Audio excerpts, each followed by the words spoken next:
Hello friends, আপনারা সবাই কেমন আছেন? আশা করি আপনারা সবাই ভালো আছেন। আমিও ভালো আছি। আজকে আমি নিয়ে চলে এসেছি একটা রেসিপি।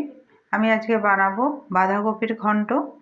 তো চলুন বন্ধুরা, রেসিপিটা দেখে নেওয়া যাক।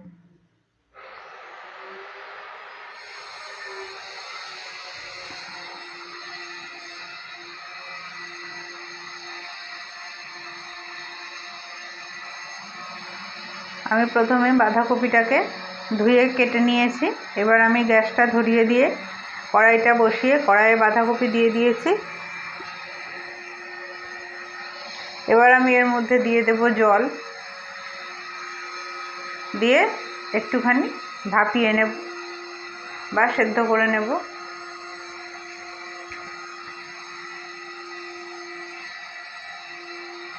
এবার আমি ঢাকা দিয়ে দেব। কিছুক্ষণ পরে ঢাকা খুলে চলে এসেছি।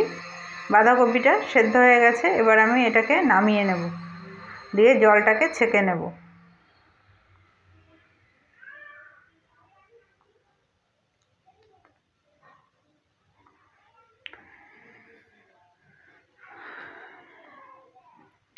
এবার আমি দিয়ে দেব কড়াইয়ের মধ্যে সর্ষের তেল। দিয়ে প্রথমে আমি একটা বড় সাইজের আলু টুকরো করে কেটে রেখেছি, সেটাকে আমি ভেজে নেব নুন হলুদ দিয়ে।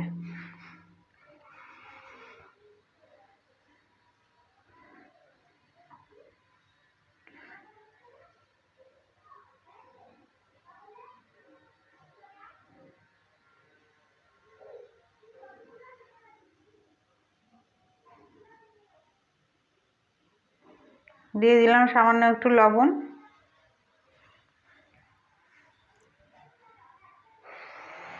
আর দিয়ে দেবো হলুদ গুঁড়ো।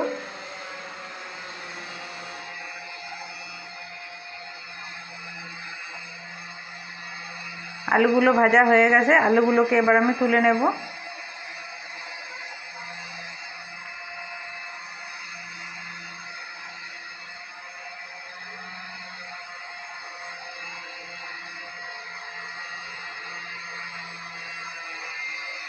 এবার আমি এর মধ্যে দিয়ে দেব একটা শুকনো লঙ্কা, দুটো তেজপাতা, আর ছোট চামচে 1 চামচ পাঁচফোড়ন।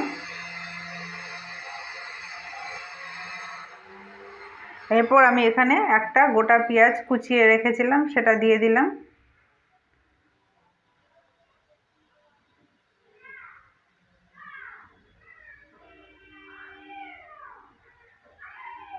পেঁয়াজটা ভাজা হয়ে গেছে। এবার আমি এর মধ্যে সামান্য একটু জল দিয়ে দিলাম। এবার একে একে গুঁড়ো মশলাগুলো দিয়ে দেব। প্রথমে দিলাম 1/2 চামচ জিরে গুঁড়ো, 1/2 চামচ ধনে গুঁড়ো, 1/2 চামচ কাশ্মীরি লঙ্কার গুঁড়ো। বাঁধাকপি কিন্তু এমন একটা সবজি, খুব বেশি ঝাল হলে কিন্তু খেতে ভালো লাগে না।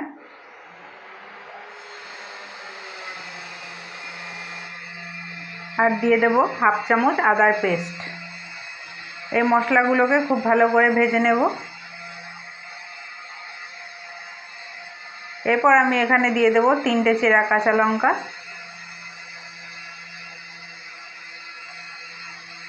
একটা গোটা টমেটো টুকরো করে রেখেছিলাম, স্বাদ মতন লবণ, আর সামান্য পরিমাণে হলুদের গুঁড়ো।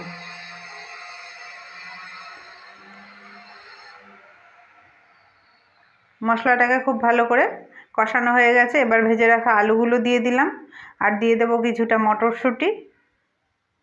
দিয়ে খুব ভালো করে নেড়ে নেব। এবার আমি এর মধ্যে সেদ্ধ করে রাখা, জল ছেঁকে রাখা বাঁধাকপিটা দিয়ে দিলাম, দিয়ে ঢাকা দিয়ে দেব।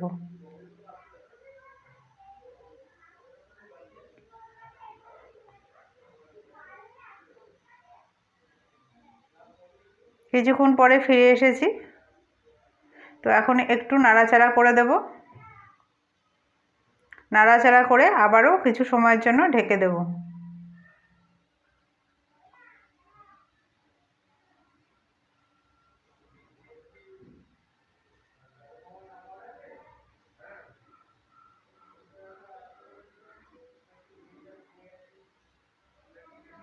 এবার ঢাকনা খুলে চলে এসেছি। বাঁধাকপিটা খুব সুন্দর জলটা, যে বাকি জলটা ছিল শুকিয়ে গেছে এবং আলুগুলোও খুব আলুগুলো সেদ্ধ হয়ে গেছে। তো এখন আমি এর মধ্যে দিয়ে দেব টেস্টের জন্য একটুখানি চিনি,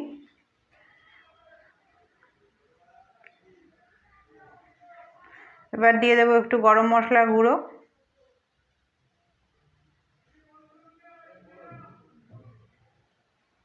দিয়ে দেব সামান্য পরিমাণে ঘি,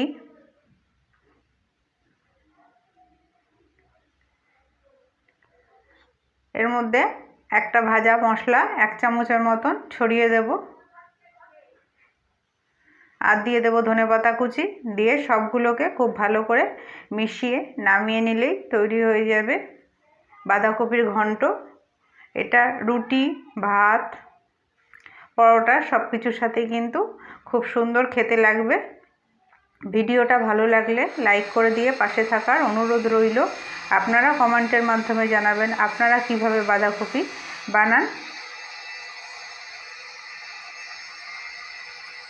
আর এই রেসিপিটা অবশ্যই একবার আপনারা বানিয়ে খাবেন। আজকের মতন এখানেই শেষ করলাম।